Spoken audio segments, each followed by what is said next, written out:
Adjusting the ringtone volume on the Galaxy S24 allows users to personalize the loudness of incoming calls, ensuring they can hear alerts in different environments or maintain a quieter setting when needed.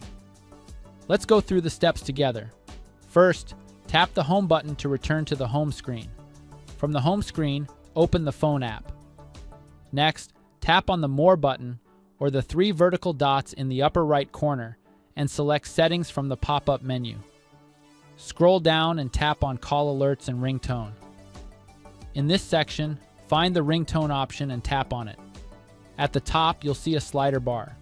Drag the slider to the left to decrease the ringtone volume or to the right to increase it. Another way to adjust the ringtone volume is by tapping the volume key on the side of your device. Afterward, tap on the More button on the volume panel. Here, you'll see options to adjust different sound settings, including ringtone, media, notifications, and system sounds. Adjust the ringtone sound as needed, and that's it.